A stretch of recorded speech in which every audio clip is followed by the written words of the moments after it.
गौरवशाली इतिहास का प्रतीक 73वां गणतंत्र दिवस के खास मौके पर क्या कहना चाहेंगे? समस्त देशवासियों को, नगर निगम वासियों को 76वां गणतंत्र दिवस की मेयर साहब के द्वारा, अमानुल्लाह खान डिप्टी मेयर के द्वारा, सभी वार्ड पार्षदों के द्वारा हार्दिक शुभकामनाएं और बधाई देते हैं। आज पूरे देश में राष्ट्रीय ध्वज को सलामी दी गई। अंग्रेजों का शासन था। 26 जनवरी 1950 को भारत का संविधान लागू हो गया। उस दिन से हम लोग खुली हवा में सांस लेने लगे और उसका परिणाम है कि पूरे देश के कोने कोने में, सभी संस्थानों में, स्कूलों में, कॉलेज राष्ट्रीय ध्वज को सलामी दी जाती है। आज यहाँ नगर निगम में मेयर अरुण राय ने सलामी दी है। उसमें उपस्थित थे जिला के कप्तान डीएम साहब और जिला के कप्तान एसपी साहब और आयुक्त महोदय, सिटी मैनेजर साहब, सभी वार्ड पार्षद, गणमान्य व्यक्ति, सब लोग मौजूद थे। उन लोगों ने भी बहुत हर्ष के साथ मिठाइयाँ खिलाकर राष्ट्रीय ध्वज को सैल्यूट दिया और कहा कि हम लोग इसी तरह एकता के साथ रहें। देश को, देश के संविधान को बचाने का जो संकल्प बाबा भीमराव अंबेडकर ने, गांधी जी ने, जब पंडित जवाहरलाल नेहरू ने, मौलाना आजाद ने, सरदार पटेल ने, शिखर नेतृत्व ने लिया, वो आज हम लोगों के लिए एक वरदान सा है कि हम लोग उनकी याद मनाते हैं और आजादी की गाथा को भी गाते हैं। 15 अगस्त भी आने वाला है। आज तो 26 जनवरी था। जय हिंद, जय भारत। डिप्टी मेयर साहब, एक चीज बताइए, ये भारत को, जैसे आपने बताया, गणतंत्र की राह क्यों चुनना पड़ा? गणतंत्र क्या है कि संविधान जो है, संविधान जब पहले अंग्रेज का कानून था, संविधान लागू हुआ, उसमें सबको बराबरी का दर्जा मिला।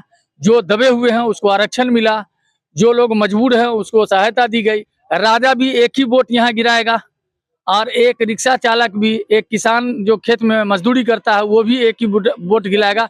इक्वलिटी को दर्शाता है संविधान और संविधान हमारा नैतिक अधिकार है। हम उस अधिकार के तहत जीते हैं इस देश में और उसी की बात करते हैं। संविधान की हिफाजत के लिए जान भी देना पड़े तो झेलना चाहिए। तिरंगे के सामने क्या शपथ दोहराई जाती है? तिरंगे के सामने तो स्पष्ट है, तिरंगा तो हमारा राष्ट्र का ऐसा ये है कि हमारी एक नहीं दोनों आंखें हैं तिरंगा। और तिरंगे का जो ये है 3 कलर है, वो हमको ऊर्जा भी भरता है, सादगी भी कहता है, सादगी के साथ रहने के लिए, और देश में हरियाली लाए इसके लिए है। अशोक चक्र है उसके अंदर में, जो हमारे लिए एक प्रगति का मार्ग है। वो 24 तीलियां हैं उसके अंदर में, और 24 तीली में 24 घंटा में आप ये रहिए, माने प्रगति की ओर रहिए, देश उन्नति की ओर रहे, प्रगति की ओर रहे। यही है इसका राष्ट्रीय ध्वज का मेन मतलब। प्लाटून बाजू सत, प्लाटून राष्ट्रीय सैल्यूट, सलामी सत।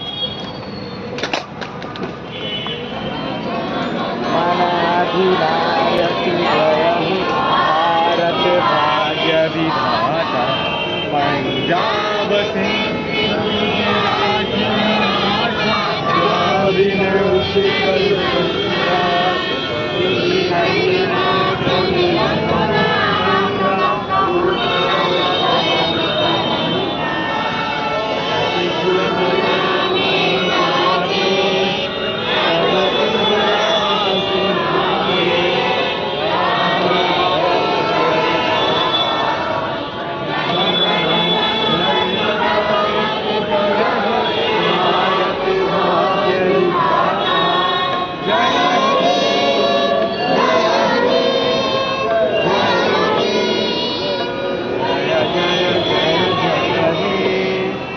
प्लाटून बाजू सत।